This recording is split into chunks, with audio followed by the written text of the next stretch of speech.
call the cops on me. On a mission to be champs since they let me free. Prepare for combat, my adversaries crumble. Face it, I got a reputation for damage. Busters get ready to rumble. They lock me in a cell, have me trapped in a living hell. Though not guilty, I'm still in jail. Brother, I serve my time like a soldier. Maintain composure. My shadow boxing the fight to the death. Busting boulders. Every boxer with a pair of gloves. Best give up love. Here's a man from the makings of a thug. A lethal weapon, mind sharp. And in my heart, there's a wish to shake the world with the flurry of my black fist. Now once a high school dropout, now I'm the $1 million champ. Who's the next to get knocked out? Straight out of Brooklyn and worldwide. What's going on, everybody? Another episode of Chiefs East Box Show. And my boy JP. JP, what's up, man? Just another day. Yes, sir. Obviously, just another day. And we sound a little bit different. I'm on the phone. JP's at home. As usual, we can never get together to do this shit. Whether it's him or it's me. Doesn't matter. This week it was me. Always something going on. First things first, follow us on Twitter at GP Box. iTunes, rate, review. You can be the next unofficial sponsor. Like, you're not going to believe this, JP. Three of them this past. Well, I guess it's been 2 weeks, right? It's been 2 weeks because I was supposed to do one last week. I forgot about it. Got 2 more this week. So let's shout them out. Pablo from Tulsa says, these guys, yeah, we don't have the production value, obviously, because we do it on the cheap, baby. But shit is working our way to actually having a better sounding show. But he likes shows that reminded him of the Boxing Truth Radio back in the day. I don't know if that's a good thing. I take it as a good thing because I don't know that show. And we'll take it. Fly Guy Who I don't know who that one is. He said, we got a good show, know our boxing and have authentic point of view, even though he doesn't agree with us half the time, which is also cool because anytime that you can get people to listen to you when they don't agree with you without calling you or an idiot, that's always a good thing. And finally, my boy Johnny Sig said, one of the most insightful and fun shows around. He said, be sure to listen every week. And be sure to follow my man Johnny Sig over on Twitter. Just for Johnny Sig. He's up there. I told him I'd help him get his whatever fucking reach I got. Help him with his Twitter. I'll help him. Go ahead and follow him. So Pablo, Fly Guy Who I, and Johnny Sig, you are the unofficial sponsors of this week's episode. Subscribe to the show on the YouTube page, and it is finally going. And it's moving in a good direction, JP. We're finally getting out. You know, like we hit these lulls, you know, and it kind of flattens out for a while, and then you start to pick up again. And that we're in a pickup session right now. Everything's starting to pick up a little bit. But we appreciate everybody. Like we said, if you do that, we always shout you out. So do like them, and then hit subscribe on the YouTube page. JP, the Crusher got crushed last week, man. Yeah, man. They punked the bully, basically. I mean, he took his best shot, then he started shooting back, and he got more than he could handle. I mean, you could look at it as in he might have got up too fast, and he wanted to fight so fast that he was still a bit out of it, and he got hit again, and that pretty much ended it. It was downhill from there. Or you could look at it as that's just the blueprint to beat him, like weather the storm and then go at him. Yeah, I think it's what we were talking about last week was the questions of his heart are still out there. You know, it's easy to look like your old self when you haven't caught any heat coming back. And make no mistake about it, Kovalev was in control of this fight. And he got caught with a good shot. But I think all it did was all those questions that he still had about himself came up. And not saying he took a dive or anything like that, but it almost seemed like after he got hurt, you know, he knows what to do. He's professional enough. He knows to tie up. He knows what to do. But it just seemed like things weren't going his way, and instead of fighting back, he was willing just to keep his head out there and get hit a couple more times because the first shot was big. I didn't think the other shots were that big. He seemed to go down easier after that. I don't know what you think about those shots, man. I mean, I think his legs gave out and his heart gave out. I mean, if I really want to be 100% honest, I think his heart is still where Andre Ward left it, and he hasn't gotten it back yet. Because what's obviously being questioned is his actual ability to focus after somebody bullies him back.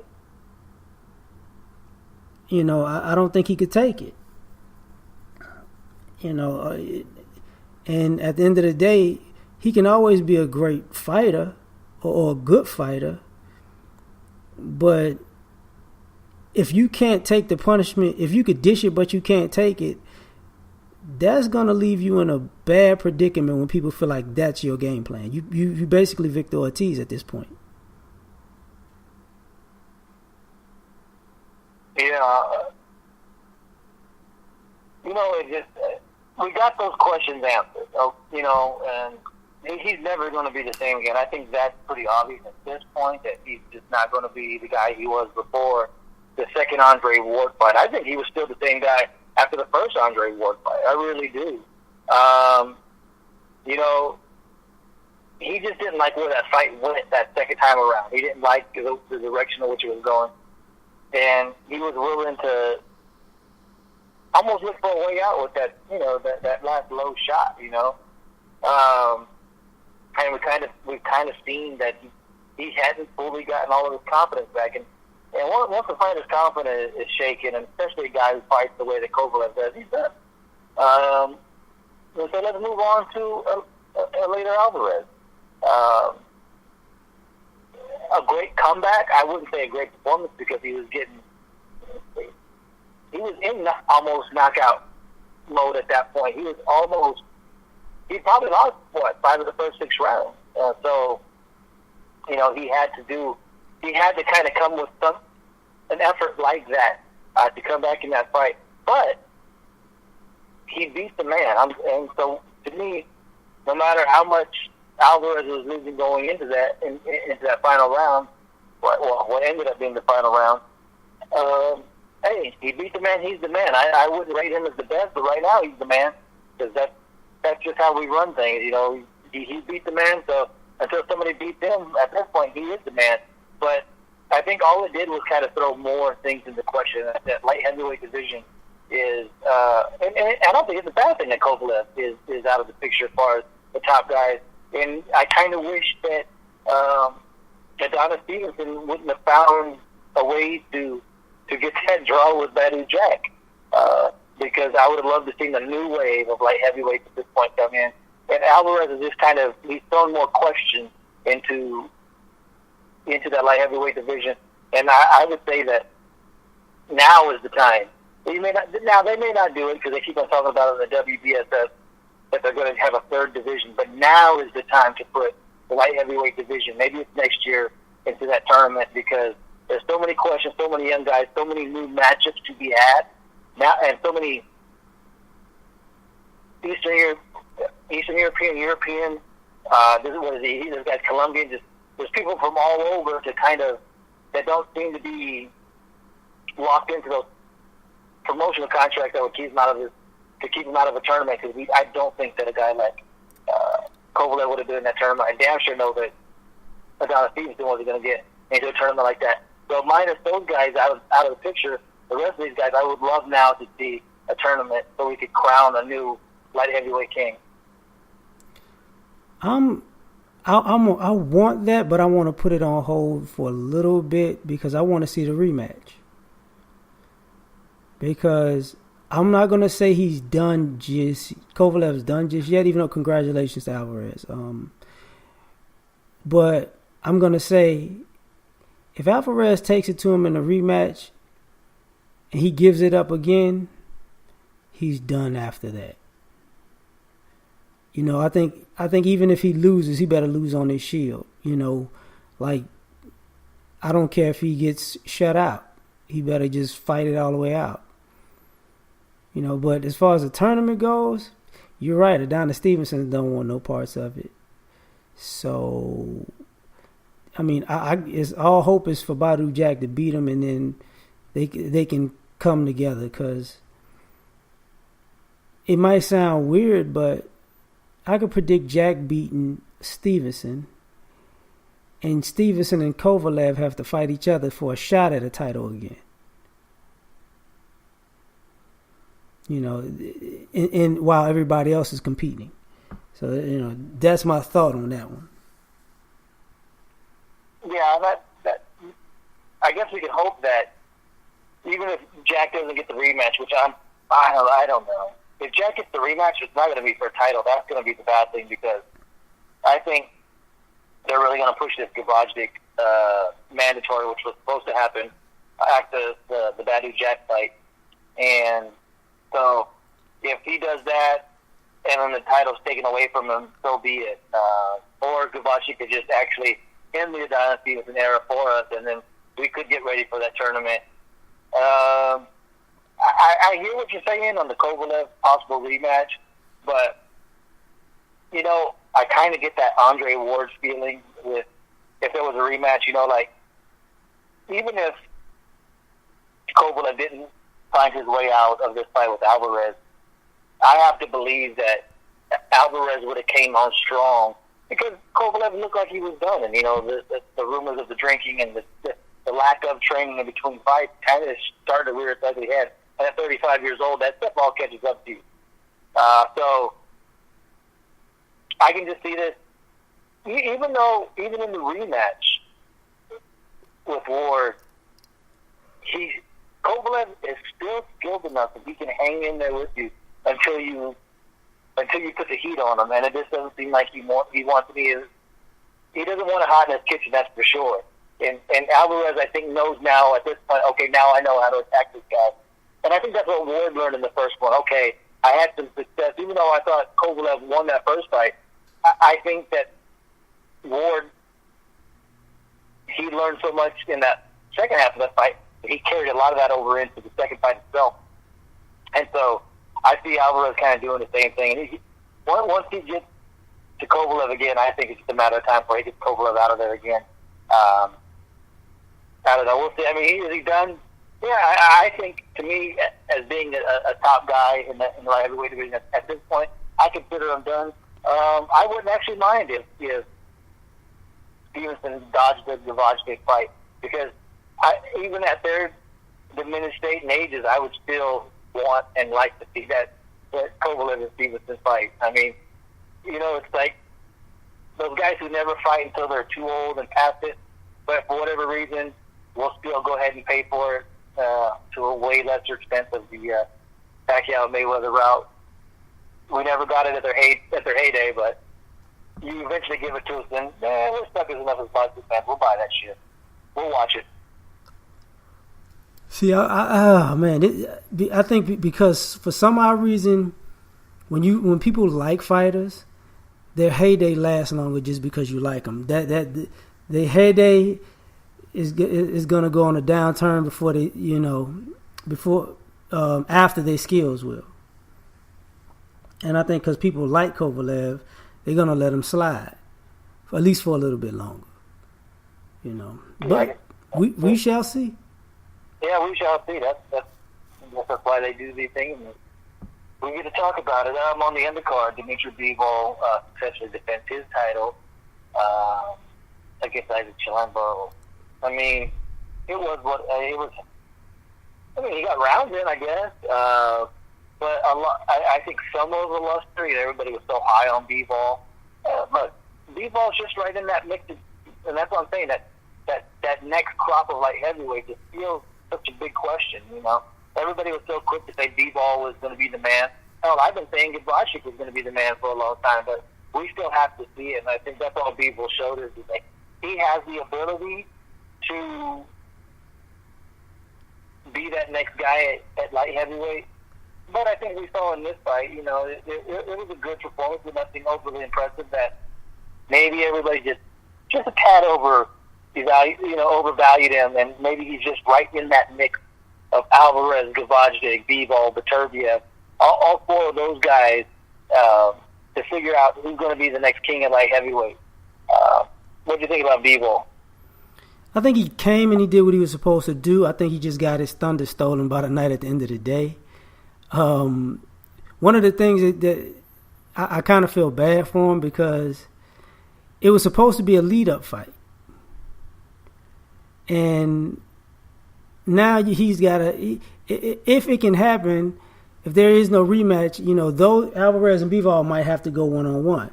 But I doubt that happens. Like, I think he did his job, it wasn't overly impressive. Plus, Alvarez took the overly impressive. He took that card that night. So all you can say is he won. Against Chilemba, who's he's tough for people anyways. He's not the Chilemba he used to be, but he's tough. And I remember us talking about it, and I believe he was like, he might want to hide a few things just in case Kovalev wants to back out. Now, if he did that game plan, I know it sucks, Yeah, I mean, there's not much more to take from him. It was one of those kind of boring performances, but I think in the long run, probably a good thing for him. 12 rounds, got some work in. They all can't be knockouts. They all can't be brilliant performances. You got to get in and win, and I guess, look good the next time. Speaking of not looking so good, aging fighters, Andre Berto edges Devin Alexander. JT, what do you think, man? I think Devin Alexander started good. And I think he got goaded into a fight. And him in a boxing match beats Andre Berto. Him in a fight, he loses to Andre Berto. And that's what happened. At some point, they just got into a fight. And if it's one thing that Andre Berto can do that can excite a crowd, is he can respond to getting hit. And he could come back from that. I think, for Asian fighters, they brawled it out, I know it hurt Alexander way more than it did Berto because Alexander was more so on the rise, and now that took a lot of his thunder. But overall, it was an entertaining performance. So that probably goes more of a long way than the win and the loss. But the win and the loss hurts more than the win right now. Or it might even be a draw because I don't think anybody is looking at Berto as the next person to fight either. So I don't know. I mean, the fight was entertaining, but I don't know what to make of it next. Yeah, I'm right there with that. I think a lot of people are like that, And here is the biggest takeaway from that fight. And I think it happened, and I didn't see it. I heard people talking about it. Luis Collazo fight on the undercard, and this is what I take from it. When you see aging fighters matched up really well against opposition that they're supposed to look good against, don't read too much into it. Let your eyes. Don't let your eyes lie to you sometimes because of who's in front of you. Kind of remember what it was like the last time they were in there against decent competition, and you can kind of balance it in between those two things. If people get a little too high on when these guys come back and they're fighting pretty much stiffs and they're in there to look good, and that's exactly what they do. And everybody's, oh man, I tell you what, he looks really good, and we fell into that trap with Alexander. Yeah, he looked good, but he looked good against people he was supposed to look good against. There was a reason he was losing before he took that long break. And I think that's what we can take out of it. Collazo, he looked good. He looked good against the guy he was supposed to. We've seen a lot of these guys, and because, especially on the PBC side and the welterweight division, because they kind of do have a lockdown on most of the names in the welterweight division, we've seen a lot of these guys who put up good fights and losses and look decent, and people are like, I want to see those guys again. And then there's other ones, that maybe have a surprise win, and then, wow, we got to see those guys. I mean, Eric Bonet is one of those guys. Who's that guy who just got knocked out by Khan? Remember? He looked tough against, I think it was Spence on short notice. And Lo Greco? Yeah, Lo Greco. And then he iced him in 45 seconds. Let's not read too much into this shit. If you beat an Aaron Martinez, it doesn't mean anything. Let's not read it. Let's remember what they looked like when they were facing good competition. And that's what we take from this fight, because Alexander was losing before he took those breaks. And yes, he took time off for his pill addiction. And Berto is still tough. And, he's faced tough enough guys. I'll take more from what Berto did against the washed up Ortiz than what Devin Alexander did against, the last guy he fought, who I can't even remember the name. You know, Ortiz? Oh, it was Ortiz. It was Ortiz. And that, you know what? That should have told us, because that fight ended in a draw. Yeah, a lot of people thought. But I'm actually talking about that first fight that he came back. He had a comeback fight before the Ortiz fight, but you're right, it was Ortiz. And I guess we should have just looked at what they both looked like to get the washed Ortiz and let us know that this fight was going to be pretty damn close. Instead of remembering what they once were, and at Alexander's best, I thought he was a much better fighter than Berto's best, and that's bad on me for reading too much into it. But I guess congratulations, Berto. Hell, he's probably going to get a shot at the title. And that was the funniest thing, that even though nobody comes out of it thinking that both of these guys are ready, either one of these guys are ready for a title shot, that whoever won was probably going to find themselves in possibly a title shot. It's very, very likely that that's going to happen for a guy like Berto. You mean like between the winner of Garcia Porter? Well, you know, yeah. Even Berto's name has already been mentioned as a possible opponent for Keith Thurman's comeback. That's what I'm saying. Not saying that he's going to get it, but his name's already been mentioned for that possible comeback. In 2020? Yeah, 2021.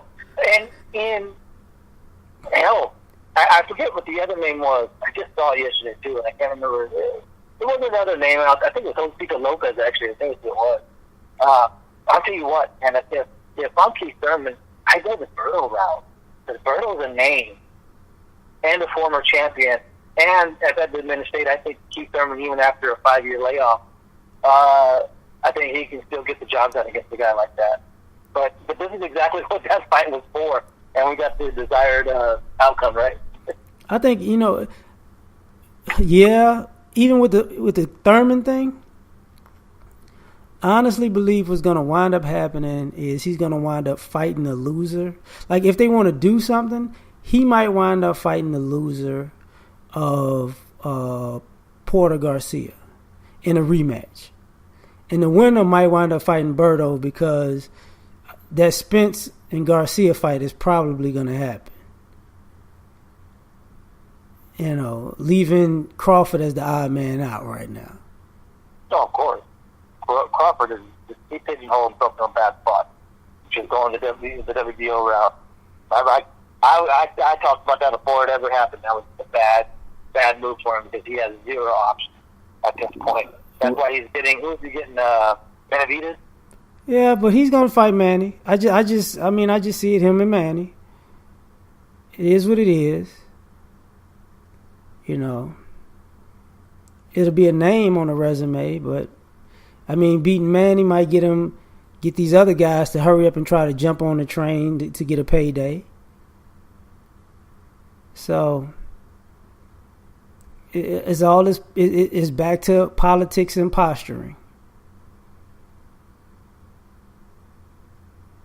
That's what boxing is all about, though. It's all about posture and politics and all that bullshit. Did I miss anything else from last weekend? Besides Kevin Farmer beating Billy Dibb for a vacant title. Why Billy Dibb was fighting for that title, I'll never know. Did I miss anything else besides that? No, but you know what? I gotta congratulate him. You know, we said he was gonna be a title holder. This was the kind of odd way to do it. You know, he lost but /won because the dude was on steroids, and you know it had to get the reshot, and now you got Tank Davis jumping up in it again. It's a soap opera that might have a nice crescendo.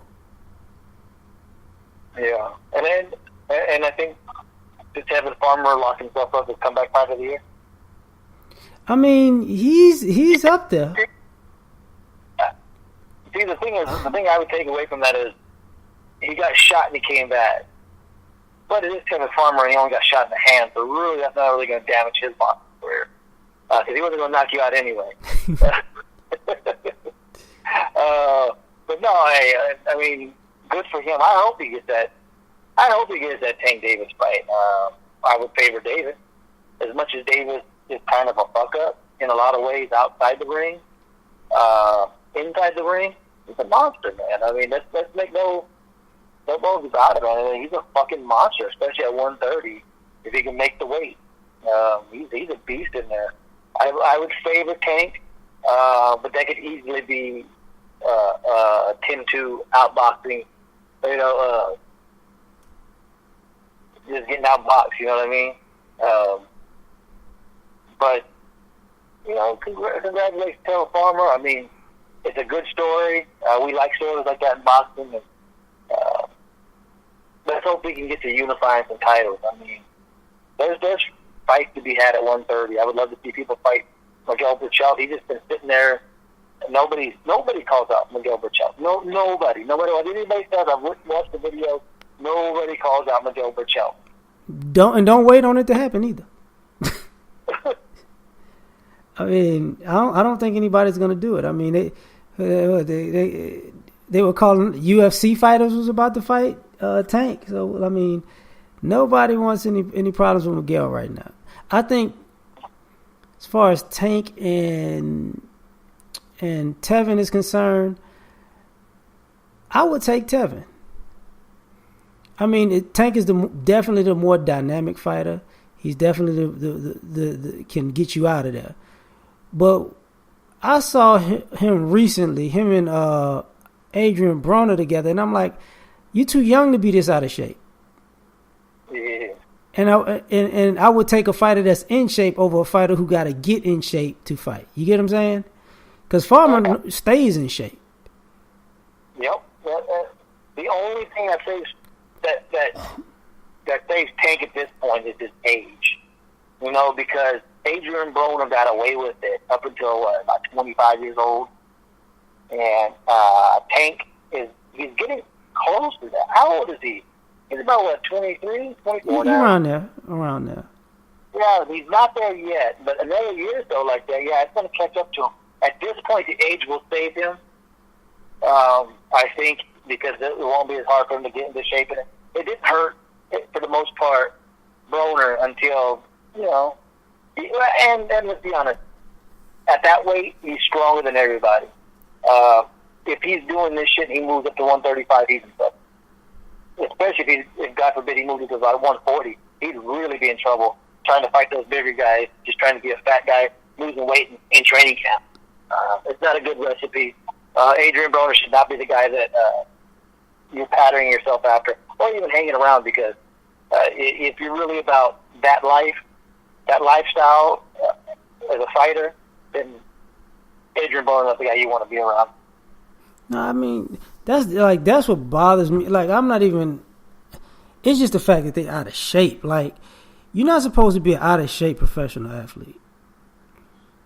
Like, that's a problem. And a double negative is an out of shape professional athlete in your youth, and it was some would consider either your prime or before your prime. You know what I'm saying? It's like that's unacceptable. You know, what it says is you're coasting. Like, they got fighters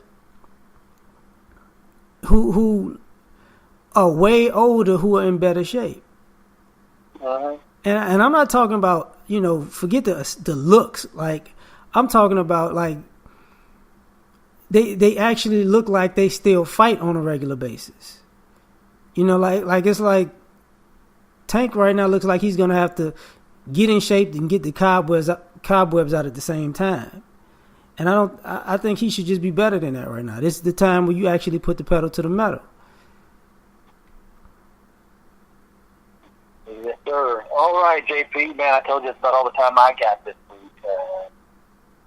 Well, close it up. Yeah, I'm about to close this one out, man, unless you want to keep on going without me, man. It's up to you. You make the call.